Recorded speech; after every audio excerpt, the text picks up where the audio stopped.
अस्सलामुअलैकुम। प्रोग्राम जी स्पोर्ट्स के साथ मौसम महदी आपकी खिदमत में हाजिर है। मेरे को होस्ट तलहा आलमगीर की तबीयत नासाज है, जिसके बायस वो आज के शो में हमें ज्वाइन नहीं कर सके। उम्मीद करते हैं कि अगले शो में वो हमारे साथ मौजूद होंगे। पाकिस्तान क्रिकेट बोर्ड की अगर बात करें तो कल 2 कश्तियों में सवार मिसबाह उल हक को पाकिस्तान क्रिकेट बोर्ड ने एक कश्ती से उतार लिया, लेकिन अब कहा जा रहा है कि क्या अगला नाम अजहर अली का होगा। साथ साथ अगर बात करें पाकिस्तान क्रिकेट की, तो 78 साल के इंतखाब आलम ने एक बार फिर पाकिस्तान क्रिकेट बोर्ड की किसी कुर्सी पर नज़रें जमा ली हैं। वो कौन सी कुर्सी है, उस पर भी आज के शो में बात करेंगे। साथ साथ पाकिस्तान के नेशनल T20 कप को नज़र लगाने की कोशिश की गई है, बुकी ने एक खिलाड़ी से रब्ता किया है।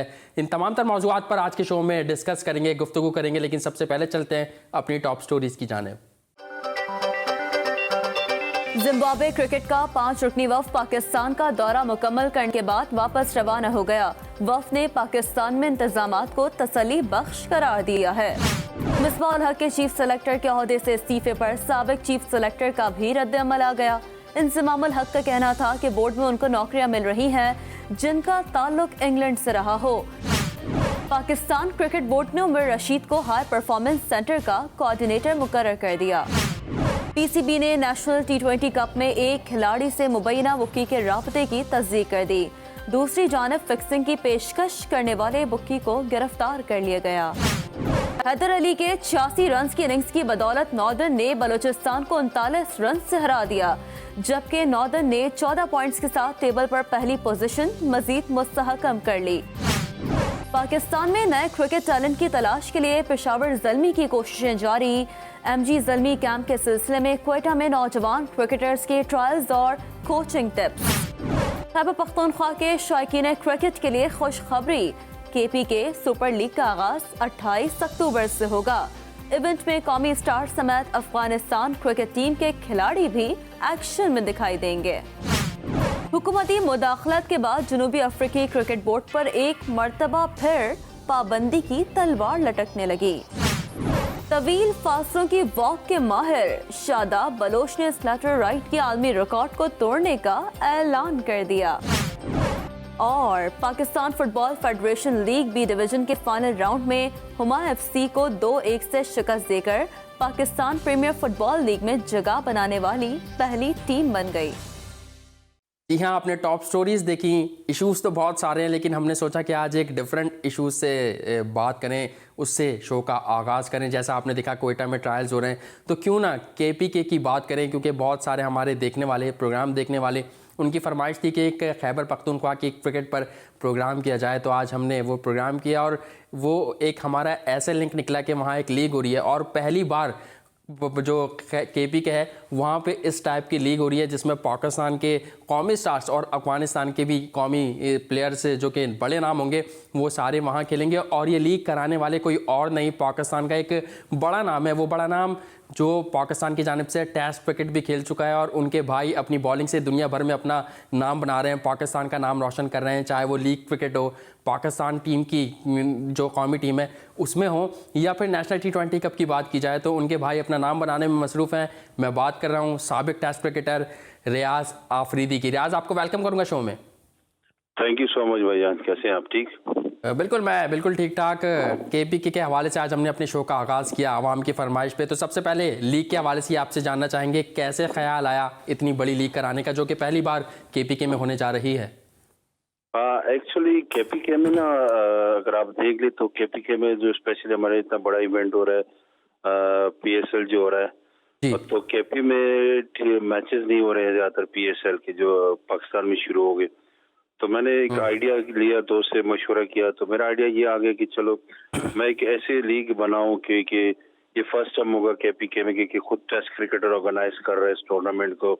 और इसको एक और चीज मैं आपको बता दूं कि इसका मैंने KPK नाम नहीं रखा हुआ, क्योंकि खैबर पख्तूनख्वा एक फिर पर्सनल हो जाता है। मैंने इसका नाम रख दिया पख्तूनख्वा सुपर लीग 2020। अच्छा। पख्तूनख्वा में इसका मैं बैकग्राउंड बताऊं कि पख्तूनख्वा में हर कहीं से टीम आ सकती है। जैसे हमारे पास कश्मीर से, मीरपुर से मुस्लिम हैंड की एकेडमी आ रही है, जो बड़ी अच्छी बात है। उसमें यंगस्टर है, फर्स्ट क्लास क्रिकेटर भी आ रहे हैं। और फाटा से जो अभी हजम हो चुका है, उसमें जो खैबर मरी की टीम है वहां से। तो सबसे बड़ी जो बात है, हम जो करना चाहते हैं, क्योंकि ये क्रिकेट पीस और फ्रेंडली क्रिकेट होती है, तो इसकी वजह से हमने अफगान रेफ्यूजी टीम भी रखी हुई है, जो उसमें माशाल्लाह आप लोग देखेंगे इंशाल्लाह इसमें कुछ इंटरनेशनल प्लेयर्स भी खेलेंगे अफगानिस्तान के रेफ्यूजी टीम के साथ। ठीक है, आप तो अफगानिस्तान की बात कर रहे हैं, उनके इंटरनेशनल क्रिकेटर्स की बात कर रहे हैं, तो कुछ नाम बताएंगे कि कौन से वो क्रिकेटर हो सकते हैं जो वहाँ एक्शन में दिखाई देंगे? हाँ बिल्कुल, देखिए अभी स्टेज शुरू हुआ है अफगानिस्तान में, 28 तक खत्म हो जाएगा हमारी लीग। 22 को हमारी सेरेमनी और 28 से शुरू होगा इंशाल्लाह। इसमें गमी जरदान है, आफ्ताब आलम है इंशाल्लाह, क्योंकि उन लोगों ने कहा है कि हम बोर्ड से इन्हें लेके आएंगे। शबीर नूरी हैं और 3-4 यंगस्टर है जो अंडर 19 वगैरह लिस्ट खेल चुके हैं, तो इंशाल्लाह ये इलेक्शन में आएंगे नजर। और मेरे टूर्नामेंट कराने का मतलब यही है कि इस टूर्नामेंट से जो हमारे पास यंगस्टर है जिनको फर्स्ट क्लास और सेकंड 11 में चांस नहीं मिला, इस लीग की वजह से वो उनकी एक पहचान बन जाएगी इंशाल्लाह, जो बोर्ड की नज़रों में आ जाएंगे। ठीक है, इसका मकसद यंग टैलेंट को प्रोमोट करना है जिनको चांस नहीं मिला, चाहे वो फर्स्ट 11 हो, सेकंड 11, तो ये लीग ऐसा प्लेटफॉर्म होगा उन नौजवान खिलाड़ियों के लिए कि वहाँ आए, अपनी सलाहियतें दिखाएं और फिर लोगों को दिखाएं कि उनमें कितना टैलेंट मौजूद है। और फिर यहाँ जैसे हमने बताया कि अफगानिस्तान के इंटरनेशनल क्रिकेटर्स भी खेलेंगे, पाकिस्तान के भी खेलेंगे, लेकिन इस लीग से पहले इसको 4 चांद लगाने के लिए फॉर्मर इंटरनेशनल क्रिकेटर्स पाकिस्तान के, उन्होंने क्या क्या पैगाम दिए वो आपको सुनवाते हैं। हमारी दुआएं रियाज अफरीदी के साथ है और उनकी टीम के साथ जो ऑर्गेनाइज कर रहे हैं। यहाँ से खैबर पख्तूनख्वा से इस टूर्नामेंट से काफ़ी प्लेयर्स को फ़ायदा पहुँचेगा और मुस्तकबिल में पाकिस्तान टीम को भी फ़ायदा होगा। सुपर लीग 2020 की कामयाबी के लिए मेरी तरफ से बेस्ट विशेस तासो टोल the cricket fans and followers the super league, और देखिए जिसों ना प्लेयर्स पार्टिसिपेशन की अगली सपोर्ट और फॉलो किया। मैं रियाज को बहुत बहुत मुबारकबाद देता हूँ पख्तूनख्वा सुपर लीग ऑर्गेनाइज करने पे, और प्लीज़ आप सबसे रिक्वेस्ट है कि इस लीग को सपोर्ट करें मिलके। मेरी तरफ से रियाज अफरीदी को खैबर पख्तूनख्वा क्रिकेट टूर्नामेंट करवाने के ऊपर बहुत मुबारकबाद, और मैं उम्मीद करता हूं कि तमाम लोग इसमें पार्टिसिपेट करेंगे और इस टूर्नामेंट को कामयाब करेंगे। अल्लाह करे ये लीग बहुत कामयाब हो, क्योंकि ये सिर्फ डेवलपमेंट ऑफ क्रिकेट के लिए काम कर रहे हैं और इसमें अल्लाह आपको कामयाब। अपने बड़े भाई रियाज अफरीदी को पख्तूनख्वा सुपर लीग ऑर्गेनाइज करने पे मुबारकबाद देता हूँ, और आप सबसे रिक्वेस्ट है कि प्लीज़ आए और इस टूर्नामेंट को कामयाब बनाएं। रियाज अफरीदी को पख्तूनख्वा सुपर लीग ऑर्गेनाइज करने पर मुबारकबाद पेश करता हूँ, और आप सबसे भी रिक्वेस्ट है कि आप आएँ और इस लीग को कामयाब करें। इसके लिए मेरी बेस्ट विशेस और मेरी पूरी सपोर्ट रियाज अफरीदी और पूरी मैनेजमेंट के साथ है, और पख्तूनख्वा के जितने भी अवाम है पूरी पख्तूनख्वा से रिक्वेस्ट है कि आएँ, रियाज अफरीदी के साथ मिलकर यह टूर्नामेंट कामयाब बनाएं, क्योंकि ये एक लंबी और ऊंची सतह पर यह टूर्नामेंट हो रहा है, और उसमें इंशाल्लाह पाकिस्तान के जितने भी सुपरस्टार्स है वो सारे आएंगे और इस टूर्नामेंट को कामयाब बनाएंगे। जी हाँ, सुपरस्टार सारे आएंगे, लीग को कामयाब बनाएंगे। आपने देखा साबका या मौजूदा तमाम ही क्रिकेटर्स ने इस लीग के लिए नेक ख्वाहिशात का इजहार किया। हमारी तरफ से भी रियाज खान आफरीदी को इस लीग के लिए नेक ख्वाहिशात। रियाज, हमने अफगानिस्तान के हवाले से तो पूछा कि कौन कौन से क्रिकेटर्स आएंगे, पाकिस्तान के बड़े नाम बताइएगा कि कौन कौन से बड़े नाम इस लीग में आकर परफॉर्म करेंगे। डेफिनेटली देखिए, सबसे पहले तो मेरा भाई है शाहीन शाह अफरीदी, इस टूर्नामेंट इस पख्तूनख्वा सुपर लीग के ब्रांड एम्बेसडर है। ठीक है, उनकी भी ख्वाहिश है कि जिस टाइम भी मुझे चांस मिला मैं एक मैच खेल लूँ, क्योंकि इस लीग के लिए आपको पता है कि इनका अभी जिम्बाब्वे की टूर है, उसके बाद PSL है, उसके बाद न्यूजीलैंड है, लेकिन उसने ख्वाहिश जाहिर की कि भाई अगर मुझे चांस मिलते तो मैं खेलूंगा। जैसे कि अब दूसरे हमारे प्लेयर्स है, रिजवान है, इफ्तिखार है, फखर जमान है, इन सब की अपनी अपनी टीम्स है, उसमें ऑलरेडी उनकी 15 स्क्वाड में नाम है और कैप्टन भी है। तो इन लोगों की ख्वाहिशात ही कितनी बड़ी लीग में हम खेले, जब भी इनको मौका मिलेगा इंशाल्लाह। और इसमें जैसे यासिर शाह है वो भी खेलेगा इंशाल्लाह, जुनैद खान है, उमर गुल है, ये सारे इंशाल्लाह इस टूर्नामेंट में खेलेंगे। आप ठीक है, बड़े नाम जो पाकिस्तान क्रिकेट के हैं वो सारे इस लीग में खेलेंगे। आपने दौरे जिम्बाब्वे की बात की, तो अभी नेशनल T20 कप भी जारी है, रावलपिंडी में उसका दूसरा फेज़ खेला जा रहा है। क्या समझते हैं, क्योंकि आप भी क्रिकेट में फर्स्ट क्लास क्रिकेट में काफ़ी क्रिकेट के लिए टेस्ट मैच खेला एक पाकिस्तान की जानब से, तो कैसा देख रहे हैं टैलेंट, और फिर जो दौरे जिम्बाब्वे है, जिम्बाब्वे से सीरीज़ हो रही है पाकिस्तान की, उसमें आप क्या समझते हैं कि यंग टैलेंट को सामने लाना चाहिए, और कौन सा यंग टैलेंट आपको इस वक्त दिखता है कि उसमें पोटेंशियल मौजूद है?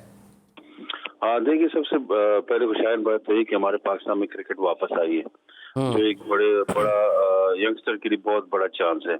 और ऊपर से हमारे जो ये नेशनल T20 हो रहा है, आप देखिए उसमें बहुत जबरदस्त प्लेयर्स नजर आ रहे हैं और वो जो आगे पाकिस्तान के लिए नाम रोशन करेंगे। आपने देखिए नेशनल T20 की बात की, मुल्तान में क्रिकेट हुई, मुल्तान में क्रिकेट वापस आई, पिंडी में क्रिकेट हो रही है इंशाल्लाह। जैसे अभी जिम्बाब्वे आ रही है तो पिंडी और मेरे ख्याल से लाहौर में उनके मैचेस होंगे। तो मेरा ख्याल से एक बड़ा अच्छा प्लेटफॉर्म है, जितने भी बाहर से टीमें हमारे मुल्क में आएंगे, हमारी क्रिकेट और ऑन होगी और यंगस्टर निकलेंगे मुल्क नाम रोशन करने के लिए।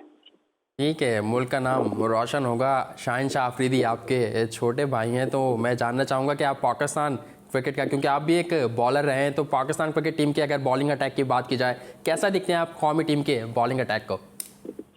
अब ठीक है ना, माशाल्लाह मैं तो यही कहूँगा कि हमारे तीनों फॉर्मेट में अगर आप देखिए तो बॉलिंग तो शुरू से पाकिस्तान की बहुत अच्छी है, लेकिन हमारे पास अभी यंगस्टर आगे और माशाल्लाह बड़े क्विक लर्नर है और बहुत जल्दी पिक कर लेते हैं विकेट्स की कंडीशन को और वेदर की कंडीशन को, और बैट्समैन को बड़ी जल्दी रीड करते हैं। जैसे अब देखिए शाहीन हो गया, नसीम शाह हो गया, स्टैन क्लास बॉलर है, साथ साथ में सीनियर बॉलर भी जैसे आमिर और वहाब है, तो उनसे भी उनको कुछ ज्यादा ये फायदा मिल रहा है। और अब देखिए इंशाल्लाह जिस तरह भी सीरीज आएगी और इसी में अब देखिए जैसे नेशनल टीम में फास्ट बॉलर भी परफॉर्म करे और बैट्समैन भी परफॉर्म करे, तो मेरे ख्याल से ये बड़ा जबरदस्त होगा ये आगे जो सीरीज आएगी। ठीक है, आगे जो सीरीज़ आएगी वो काफ़ी अच्छी दिलचस्प साबित होगी। साथ साथ ये भी जानना चाहूँगा कि हमने देखा कि बहुत सारे लोगों ने कहा कि दौरे इंग्लैंड में ना तजुर्बेकार, क्योंकि कौमी टीम के कोचेज़ भी ये बात कह रहे थे कि ना तजुर्बेकार बॉलिंग अटैक की वजह से हमारे खेलेंगे तो सीखेंगे। तो आप क्या समझते हैं कि कम्बिनेशन बनाकर चलना चाहिए जूनियर्स का सीनियर्स का? देखिए ये तो जाहिर सी बात है, हर फॉर्मेट में अगर आप देखिए तो सीनियर जूनियर के साथ सीनियर बहुत ज़रूरी है। और आपने इंग्लैंड की भी बात की, इंग्लैंड में मेरे ख्याल से लड़के इतने बुरे नहीं थे, लेकिन वो कंडीशन ऐसे कंडीशन में गए थे जो लॉकडाउन खत्म हो गया था और क्रिकेट नहीं हुई थी और इतने बड़े टूर पे निकले थे और वहां पे भी आप देखिए ये मेंटली फिट नहीं थे मेरे ख्याल से, क्योंकि इनको एक ग्राउंड में रखा हुआ था, लाइक हॉस्टल में रखा हुआ था, सिर्फ ग्राउंड ही ग्राउंड था। और देखिए क्रिकेटर को ना माइंड के लिए थोड़ा एंजॉयमेंट भी चाहिए, थोड़ा मतलब ग्राउंड से बाहर भी अवे जाना चाहिए, लेकिन वो मसला ये था कि लॉकडाउन था और वो ग्राउंड से बाहर ही नहीं जा सकते, तो मेरे ख्याल से वो भी थोड़ा प्रेशर था। और 5-6 महीने के बाद इतनी बड़ी सीरीज थी तो वो थोड़ा सा फर्क पड़ा। तो मेरे ख्याल से अभी जैसे अभी आगे जिम्बाब्वे के साथ मैचेस हैं, बिल्कुल उसमें सीनियर भी होने चाहिए टीम के साथ, क्योंकि सीनियर से सीख जाते हैं जूनियर। ठीक है, प्रेशर की आपने बात की तो मैं आपसे सवाल करना चाहूँगा। कल हमने देखा मिसबाह उल हक ने एक ओहदा खुद छोड़ दिया, कहा जा रहा है कि उन पर दबाव था और उन्होंने खुद भी प्रेस कॉन्फ्रेंस में ये बात की कि मैं कोचिंग में अच्छी कारकर्दगी दिखाना चाहता था। तो साबिक के क्रिकेटर्स का जो कल रद्द-ए-अमल सामने आया वो कह रहे हैं कि अच्छी बात है, पॉजिटिव डिसीजन है मिसबाह उल हक की जानिब से, आप इसको कैसा देखते हैं? देखिए जैसे हमारे सीनियर ने कहा, बिल्कुल डिसीजन बड़ा अच्छा था, पॉजिटिव था और मेरे ख्याल से थोड़ा सा टफ होते दोनों ओहदे को कंट्रोल करना। और मेरे ख्याल से मिसबाह भाई ने बड़े जबरदस्त डिसीजन लिया और वाकई वो एक जबरदस्त कप्तान है चुके और वो जबरदस्त बैट्समैन रह चुके हैं और मसला मेरे ख्याल से रेजिडेंट में उसका नाम आ रहा है। तो मिसबाह भाई बिल्कुल डेफिनेटली वो बैटिंग में कुछ ना कुछ सिखा लेंगे, बल्कि उनसे जूनियर जो है एग्जैक्टली कुछ सीखेंगे और वो बिल्कुल एक ओहदे में ना वो ज्यादा टाइम देंगे टीम को।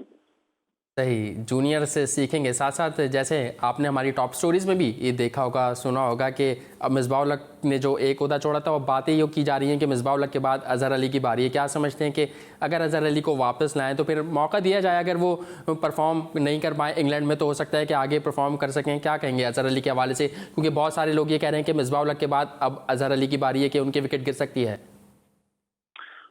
देखिए मैं एक बात कहूँगा इसमें, एज ए क्रिकेटर हर क्रिकेटर की अपनी ओपिनियन होती है।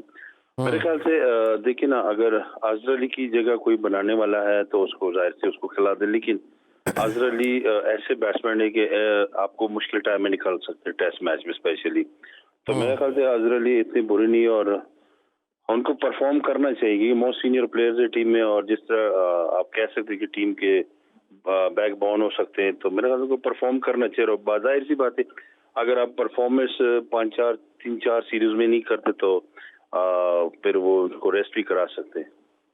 ठीक है, अजहर अली को आप समझते हैं कि परफॉर्म करना चाहिए, चीफ सेलेक्टर का ओहदा खाली हुआ है, उसके लिए बहुत सारे नाम अब ज़ेरे गर्दिश हैं, जिसमें एक नाम मोइन खान साहब का भी इस सामने आ रहा है। आप क्या समझते हैं कि मोइन खान साहब अगर सिस्टम में आते हैं तो उससे फ़ायदा होगा पाकिस्तान की क्रिकेट को?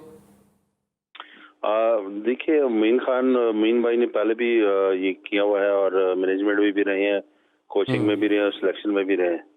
आई थिंक लड़के उनसे सीख सकते हैं और मेरे ख्याल से जो सबसे बेस्ट मेरे जहन में, बाकी देखिए क्रिकेटर सीनियर्स क्या कहते हैं, आई थिंक जैसे इंजी भाई ने संभाला था, मेरे ख्याल से अगर वो कम बैक करेंगे तो बहुत अच्छा होगा यंगस्टर के लिए।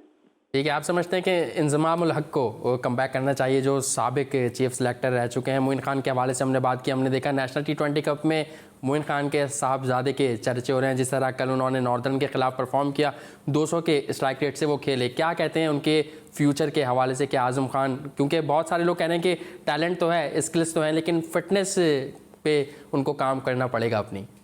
मैं बड़ा अप्रिशिएट कर रहा हूँ आजम खान को, क्योंकि बड़ा यंगस्टर है और बहुत तेजी से वो परफॉर्म कर रहा है। और देखिए, लोग कहते हैं ना फिटनेस अभी वो बच्चा है, वो कर रहा है। उसने एक साल में बहुत ज्यादा इम्प्रूव किया हुआ है और मैं उसको आगे सुपरस्टार की उसमें देख रहा हूँ। इंशाल्लाह वो जिस तरह T20 फॉर्मेट में वो खेलते, तो मेरे ख्याल से वो एक नाम बनाएगा पाकिस्तान के लिए, पाकिस्तान का नाम रोशन करेगा। और फिटनेस तो साथ होती रहेगी। देखिए, एक साल पहले आजम खान क्या थे, आप उनकी जगह देख ले कैसे जबरदस्त जा रही, और मेरे ख्याल से साल के अंदर तो वो अपने आप को सुपर फिट कर दी।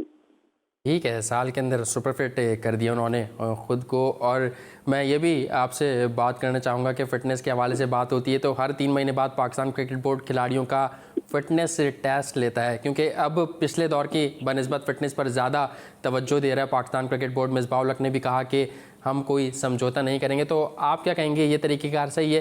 क्योंकि क्रिकेटर्स ये बात करते हैं कि पाकिस्तान क्रिकेट बोर्ड को स्किल्स पहले रखनी चाहिए। देखिए, ये तो अब जाहिर सी बात है, क्रिकेट इतनी मॉडर्न होगी कि आपको अपना सारा कुछ देखना पड़ता है। अब बहुत ज़बरदस्त होता है, क्योंकि देखिए प्लेयर्स होते हैं, उनकी फिटनेस तो बहुत ज़रूरी होता है। अगर आप फिट हो तो आप खेल सकते हो, अगर आप फिट नहीं हो तो, क्योंकि क्रिकेट इतनी फास्ट हो कि तीनों फॉर्मेट में आपने अराउंडिंग परफॉर्मेंस देनी होती है, और प्लस फिर आपकी लीग्स इतने ज़्यादा होगी कि आपको टाइम ही नहीं मिलता।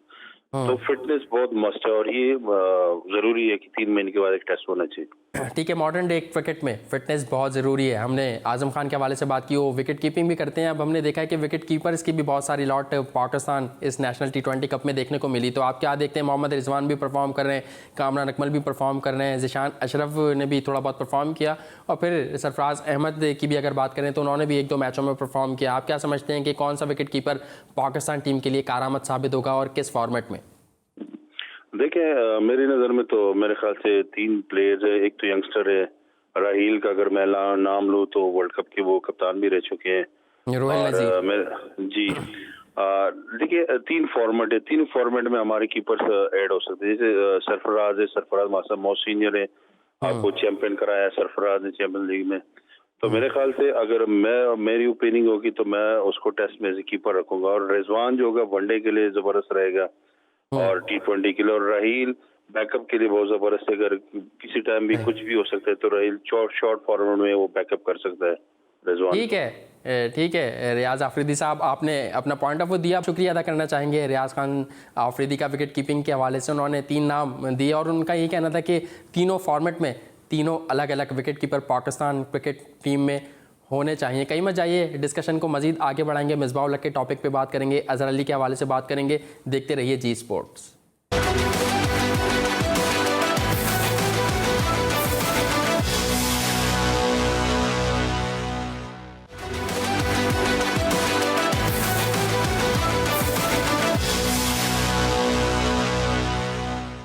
Welcome back after a short break. कल हमने देखा कि पाकिस्तान क्रिकेट बोर्ड ने head coach chief selector Misbah ul Haq 2 कश्तियों में सवार थे और एक कश्ती से उतार कर अब बाहर लाकर खड़ा कर दिया। पहले 3 ओहदे उनके पास थे, लेकिन 1 ही साल बाद अब उनके पास 1 ओहदा बाकी रह गया है। आज उनकी तनख्वाह के हवाले से भी अपडेट आई है कि तनख्वाह में कितनी कटौती होगी। कहा जा रहा है कि 22 से 23 लाख रुपए मिसबाह उल हक को पाकिस्तान क्रिकेट बोर्ड की जानिब से तनख्वाह दी जाएगी। लेकिन मिसबाह उल हक की कल कहानी तो पाकिस्तान क्रिकेट बोर्ड ने बता दिया कि क्या करना चाह रहे हैं वो मिसबाह उल हक के साथ। लेकिन आज एक दूसरा नाम जो कि टेस्ट कप्तान है अजहर अली, उनका सामने आ रहा है कि हो सकता है मिसबाह उल हक के बाद अजहर अली का नंबर हो। मिसबाह-उल हक के चीफ सेलेक्टर का ओहदा छोड़ने के बाद अब अजहर अली की कप्तानी भी खतरे में पड़ गई है। ज़राए के मुताबिक कि क्रिकेट कमेटी के एक रुकन ने अजहर अली को टेस्ट टीम का कप्तान बरकरार रखने की मुखालफत कर रखी है और फिर साथ साथ पाकिस्तान क्रिकेट बोर्ड ने अजहर अली की बतौर कप्तान कारकर्दगी का जायज़ा लेने का भी फैसला किया है। और न्यूजीलैंड दौरे की अगर बात करें तो न्यूजीलैंड के दौरे के लिए टेस्ट टीम की तब्दीली का भी इम्कान सामने आ रहा है। एक राय ये भी है कि न्यूजीलैंड के दौरे के बाद कप्तान की तब्दीली अमल में लाई जाए। दूसरी जानिब एक बात ये भी सामने आ रही है कि जो मीटिंग हुई थी जिसमें अजहर अली, मिसबाह-उल हक, तमाम लोग सब सामने थे, उस वजह से भी कि इमरान खान ने अजहर अली से कप्तानी, जो अजहर अली की कप्तानी है टेस्ट टीम की, उससे नाखुश नज़र आए थे। तो इस पर ये बात सामने आ रही है कि जो वफ्द वज़ीर आज़म इमरान खान साहब से मिलने गया था, अब उस पर बिजली गिरकर सामने आ रही है। पहला शिकार तो मिसबाह-उल हक हो गया, दूसरा शिकार कहा जा रहा है कि अजहर अली हो सकते हैं। और इसी पर बात करने के लिए हमें ज्वाइन किया है, इससे पहले भी हमारे शो में तशरीफ़ ला चुके हैं और बड़ा खुलकर बात करते हैं। डिस्कशन की अगर उनसे डिस्कशन की जाए तो खुलकर बात करते हैं। कोच रहे हैं पाकिस्तान में बहुत सारे खिलाड़ी उन्होंने प्रोड्यूस किए हैं, बहुत सारे वर्ल्ड क्लास प्लेयर्स को नाम दिया, खुद भी अपने इस दौर में बड़े अच्छा क्रिकेट खेलते रहे। मैं बात कर रहा हूँ फर्स्ट क्लास क्रिकेटर, साबिक first class cricketer Sajid Khan साहब की। साजिद खान साहब, आपको वेलकम करूँगा शो में। बहुत शुक्रिया मोहसिन मेदी साहब, निहायत ही उम्दा प्रोग्राम कर रहे हैं। बहुत बहुत आपको मुबारक हो, खासतौर पे आपके औरत साहब को। जी बिल्कुल, वेलकम करेंगे साजिद खान साहब आपका। मिसबाह-उल हक के हवाले से कल आपने देखा क्या किया पाकिस्तान क्रिकेट बोर्ड ने। एक बात ये भी सामने आ रही है कि पाकिस्तान क्रिकेट बोर्ड ने मिसबाह-उल हक को बाइज्जत रास्ता दिया। अगर सरफराज अहमद के साथ भी ये किया जाता तो फिर मामला कुछ और होता। देखिए, बहुत इम्पोर्टेंट है। मिसबाह-उल हक तो बैकफुट पे जाते रहेंगे और मिसबाह-उल हक की कारकर्दगी से मुतालिक आपने देखा और मिसबाह-उल हक को खुद को भी नहीं पता था पाकिस्तान क्रिकेट बोर्ड किस तरह एक्शन लेता। और मिसबाह-उल हक जो पाकिस्तान के सेलेक्शन कमेटी के चेयरमैन थे, साबिक वो मीटिंग करते रहे, टीम सेलेक्ट करते रहे, ज़िम्बाब्वे के सेलेक्टरों के साथ मीटिंग करते रहे। आखिर ऐसा कौन सा पौवा आ गया, ऐसी कौन सी सिफारिश आ गई जिससे मिसबाह-उल हक को सेलेक्टर ओहदा से इस्तीफा देना पड़ा? ऐसी कौन सी प्रेस कॉन्फ्रेंस आ गई और ऐसी इतनी अर्ली क्या जरूरत पड़ गई थी? जिम्बाब्वे की इतनी इंपॉर्टेंट सीरीज भी नहीं है, बहुत हल्की सिलेक्शन कमेटी है। और सिलेक्शन कमेटी की अगर बात की जाए, अगर 3 सिलेक्टरों से मेरे अपने जराए बताते हैं खुश नहीं है। अगर बासित की बात करूँ, रज़ाक की बात करूँ, फैसल के हवाले से बात करूँ, तो मैं ये समझता हूँ मतलब साजिद खान साहब जो ओहदा से हटाया गया है, पाकिस्तान क्रिकेट बोर्ड ने ओहदा वापस लिया, इसका साफ मंजर ये है अगर देखा जाए तो कि पाकिस्तान क्रिकेट बोर्ड मिसबाह-उल हक की 1 साल कारकर्दगी अगर सिलेक्शन की हो तो उससे खुश नजर नहीं आता। दोनों ओहदों से हटाना चाहिए। 1 साल की कारकर्दगी as a chief selector, as a coach, उनकी इस तरह की ही नहीं जिनको कंटिन्यू किया जाता। मेरे हिसाब से एज ए हेड कोच उनको नहीं होना चाहिए। पाकिस्तान की क्रिकेटिंग की कारकर्दगी मिसबाह-उल हक के होते और वकार के होते 0/0 है। और मैं समझता हूँ मिसबाह-उल हक के साथ जो आपने बहुत आला अपना पैकेज चलाया, अजहर अली की बात करूँ, हफीज की बात करूँ, ये भी आपको आने वाले वक्तों में पाकिस्तान की टीम में नजर नहीं आएंगे। ब्रेकिंग न्यूज है आज से आया था और आपको याद होगा पीसीबी के जो एम्प्लॉय निकाले गए थे, हमने आवाज उठाई थी, फौरी तौर पर पीसीबी ने उसको बैकफुट पर जाने के बाद उन एम्प्लॉय को रोक दिया था। मगर ये वाज़ेह तौर पर आपको पता होगा वजीर आजम इमरान खान साहब से जब मिल के आए उसके दिन के बाद उनके जो कहना चाहिए बैकफुट पे इनको नजर आते हुए आपको नजर आएंगे। और पाकिस्तान के ठीक है साजिद खान साहब, मिसबाह-उल हक के हवाले से हम बात कर रहे हैं। कॉलर हमारे साथ मौजूद है। कौन साहब, कहाँ से बात कर रहे हैं, क्या कहना चाहेंगे? अस्सलाम वालेकुम मोहसिन भाईजान, फजल रहमान बात कर रहा हूं लाहौर से। वालेकुम अस्सलाम फजलुर रहमान साहब। साबिक first class cricketer Sajid Khan साहब हमारे साथ मौजूद हैं, क्या पूछेंगे, क्या कहेंगे? जी सर, मैं ये कहना चाहता हूँ कि जैसे मोइन खान थे, राशिद थे, जुल्करनैन हैदर थे, जो जैसे विकेट कीपर थे, ऐसा हमें उसके अलावा कोई विकेट कीपर नहीं मिला। सरफराज और रज़वान, ये तो मुझे नजर नहीं आता कि हमारे टीम के लिए बेस्ट होंगे। दूसरा मैं सर ये कहना चाहता हूँ कि अजहर अली क्या करेगा, हमें कोई बेस्ट प्लेयर खिलाना चाहिए। जैसे बिलाल बाहर क्यों बैठा हुआ है, 7 साल आउट करके वो आउट बाहर क्यों बैठा हुआ है? सरफराज और मिकी यासर की कप्तानी में वो उसको तो चांस नहीं मिला। मिसबाह-उल हक ने कहा था कि मैं बिलाल को टीम में रखूंगा, वो ठीक है, बहुत शुक्रिया फजलुर रहमान साहब, आपने सवाल पूछा अपना। साजिद खान साहब, क्या करेंगे अजहर अली? कॉलर का ये सवाल है।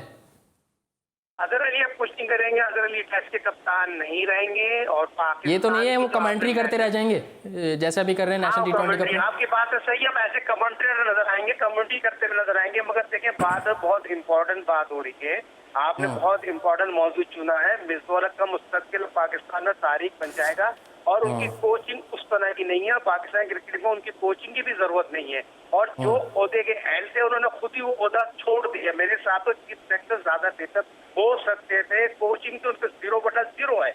अगर बात क्या हो रही है, आपने नाम लिया मोइन खान का नाम लिया, मोइन खान के बेटे का नाम लिया। हमने बहुत पहले शाहिद खान साहब मोइन खान के बेटे पे आगे बात करेंगे नेशनल T20 कप के हवाले से, लेकिन अब बात ये हो रही है क्योंकि सिलेक्शन कमेटी का चेयरमैन तो अब हट गया है और कहा ही जा रहा है कि मोहम्मद अकरम जो कि 2012 में पाकिस्तान के बॉलिंग कोच थे, इतनी अच्छी कारकर्दगी उनकी उस वक्त नहीं थी। अब पाकिस्तान क्रिकेट बोर्ड लाकर क्या साबित करना चाह रहा है, क्यों मुसल्लत करना चाह रहा है, या फिर मामला कहीं और से चलाए जा रहे हैं? क्योंकि हमने देखा पेशावर ज़ल्मी जो कि एक मकबूल तरीन फ्रेंचाइज है पाकिस्तान सुपर लीग की, उनके राब्ते अच्छे हैं काफ़ी। वज़ीर आज़म इमरान खान साहब से क्या कहेंगे इस पर?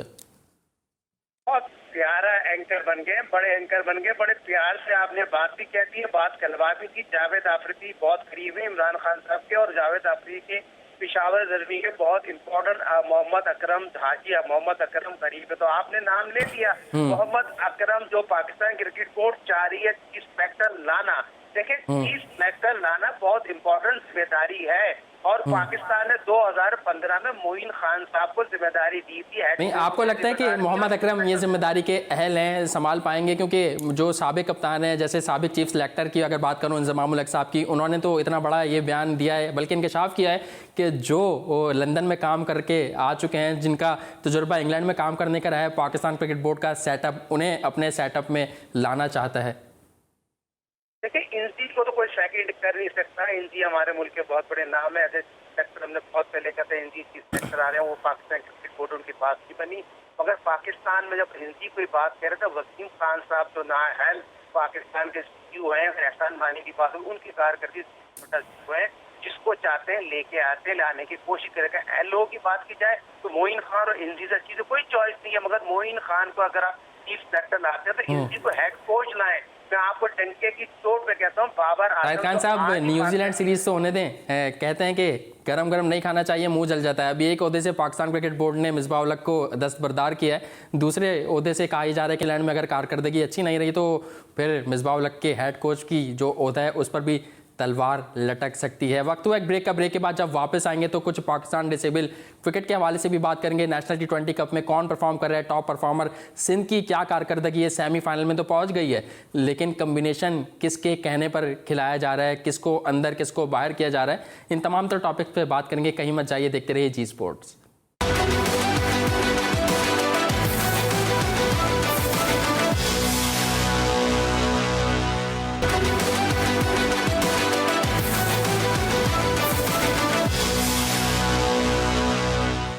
जी स्पोर्ट्स में एक बार फिर खुश आमदीद। और साबिक first class cricketer Sajid Khan साहब तो हमारे साथ मौजूद हैं और इससे पहले ब्रेक से कबल जो हम बात कर रहे थे मिसबाह उल हक पे, अजहर अली पे और पाकिस्तान क्रिकेट टीम के हवाले से जो भी कुछ हो रहा है उन तमाम तरह चीज़ों पे हमने बात की। लेकिन कुछ ऐसे काम भी हो रहे हैं जो कि बड़े हैं लेकिन उन पे कोई बात नहीं करता, उनको कोई उठाता नहीं है। तो हमने आज सोचा कि जैसे पख्तूनख्वा लीग के हवाले से आपको आगाह किया, इसी तरह पिछले हफ्ते हमने देखा कि पाकिस्तान डिसेबल क्रिकेट टीम जो कि पाकिस्तान से ही शुरू हुई और अब वो ICC के अम्ब्रेला के अंडर 7 ममालिक में जारी है, तो उसके हमने देखा पिछले हफ्ते शाहिद खान आफरीदी इस एसोसिएशन के चेयरमैन बने और फिर इस वक्त हमारे साथ उसी चेयरमैन के जनरल सेक्रेटरी अमीरुद्दीन अंसारी साहब मौजूद हैं।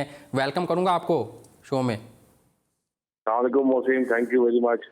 वेलकम अमीरुद्दीन अंसारी साहब, क्या कहेंगे? शाहिद खान आफरीदी एक बड़ा नाम पाकिस्तान क्रिकेट का, डिसेबल क्रिकेट में उनका आना कितना खुशाइन है और उससे क्या क्या फ़ायदा हो सकता है पाकिस्तान डिसेबल क्रिकेट एसोसिएशन को? मौसिम भाई, भी आपने इंट्रो में कहा ना कि कोई तवज्जो नहीं दे रहा डिसेबल क्रिकेटर्स के ऊपर, जो कि 12 साल से काम कर रही है, जिसने इंटरनेशनल लेवल पर पाकिस्तान का नाम रोशन किया है। ये क्रिकेट हमारे मुल्क की पहचान है और अल्हम्दुलिल्लाह आज भी हम एक अच्छी पोजीशन में डोमिनेट करते हैं वर्ल्ड में की जो फिजिकल डिसेबल बॉडी है उसमें। सेकेंडली उसका ही इनाम है और उसी की इतनी बड़ी हमारे लिए बाई से बता सकता आपको कि मतलब हमारे के लिए बाई से फख्र है इतनी बड़ी रिकग्निशन है कि पाकिस्तान के super duper star Shahid Afridi हमारे साथ जुड़ गए हैं आने वाले नेशनल चैंपियनशिप के लिए भी, और मुस्तकिल बुनियाद पर ना सिर्फ एसोसिएशन के लिए बल्कि डिसेबल क्रिकेटर्स के लिए भी वो अपना रोल प्ले करते हुए नजर आएंगे आप। ठीक है, अमीरुद्दीन अंसारी साहब, जैसे मैंने बताया साबिक first class cricketer Sajid Khan हमारे साथ मौजूद हैं। साजिद भाई, आप दीगर मामलात पर तो बात करते रहते हैं, इस अच्छी काविश पर क्या कहेंगे? ये बहुत बड़ी बात है, इसकी जितनी भी तारीफ की जाए कर रहे हैं अमीरुद्दीन अंसारी, उनको पूरी टीम को, और शायद आफरीदी अगर किसी साथ, खास तौर पे अमीरुद्दीन अंसारी को मैं पर्सनली भी जानता हूँ, मेरे साथ क्रिकेट भी खेल, पर जिस कॉज के लिए, जिस एक मकसद के लिए, क्रिकेट के लिए 12-13 साल से काम कर रहे हैं, उसकी हौसला अफजाई करनी चाहिए। और पाकिस्तान क्रिकेट बोर्ड ने भी इनकी बड़ी हौसला अफजाई की, और खास तौर पे मैं नदीम खान के हवाले से बात करूंगा, आने वाले वक्तों में जितना इनके काम रहते हैं, टूर्नामेंट में वर्ल्ड कप जितना इन्होंने कवर किया, खेलते हैं तो कोई दौरा नहीं, वर्ल्ड क्लास प्लेयर उस तरह। साहिद खान साहब, अमीरुद्दीन अंसारी से ही जानते हैं कि उनके फ्यूचर प्लान्स क्या हैं। अमीरुद्दीन अंसारी साहब, क्या कहेंगे, आपके फ्यूचर प्लान्स क्या हैं? सुना था कि आप इंग्लैंड को होस्ट करना चाहते हैं पाकिस्तान में, अब शाहिद खान आफरीदी आपके साथ जुड़ चुके हैं, कितना फ़ायदा होगा उनके आने से इस असाइनमेंट के लिए? बिल्कुल मोहसिन, मैं इस बारे में बात करूंगा, मगर मेरे लिए उससे बड़ी खुशी की बात यह है कि मेरे उस्ताद मोहतरम में क्रिकेट में साजिद खान, इनकी कप्तानी में मैंने बहुत क्रिकेट खेली है। अच्छा। अस्सलाम वालेकुम आपको बहुत बहुत, और मैं उम्मीद करता हूँ कि आप इसी तरीके से हर प्लेटफॉर्म पर डिसेबल की बात करेंगे।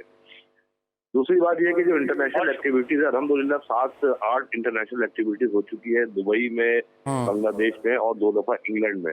पाकिस्तान में भी हमने 2015 में अफगानिस्तान टीम को होस्ट किया था, जब इंटरनेशनल क्रिकेट के रिवाइवल के लिए हमने अपना रोल प्ले किया था with the support of Pakistan cricket board. और फ्यूचर में इंशाल्लाह जैसे ये ट्रैवलिंग रिस्ट्रिक्शन खत्म होती है, आप देखेंगे कि पाकिस्तान की डिसेबल क्रिकेट टीम, बांग्लादेश की डिसेबल क्रिकेट टीम और इंग्लैंड की डिसेबल टीम इंशाल्लाह पाकिस्तान में खेलेंगी।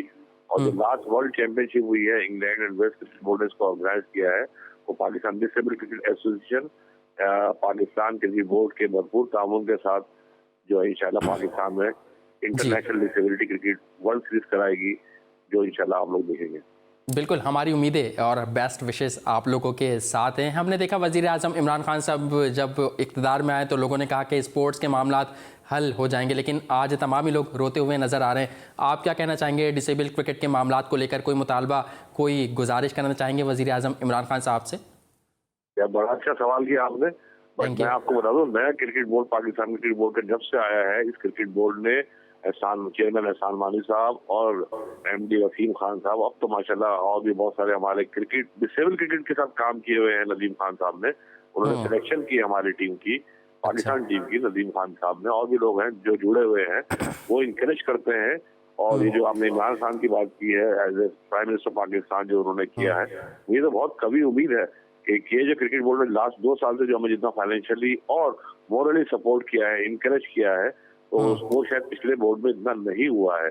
और अब जबकि ये सूरत बदल गई, अब जब हम बात कर रहे हैं इंटरनेशनल क्रिकेट की पाकिस्तान में लाने के अपने प्लेटफॉर्म पर, तो मुझे बहुत उम्मीद, बल्कि यकीन है कि पाकिस्तान क्रिकेट बोर्ड हमारे साथ खड़ा भी रहेगा और हमें सपोर्ट भी करेगा। बिल्कुल, उम्मीद ये आप करते हैं कि पाकिस्तान क्रिकेट बोर्ड आपको सपोर्ट करेगा। आखिरी सवाल ये करूंगा कि शाहिद खान आफरीदी तो आपके साथ आ गए हैं, आपके पास हैं, लेकिन आप लोगों को अब उनके लिए क्या करना है?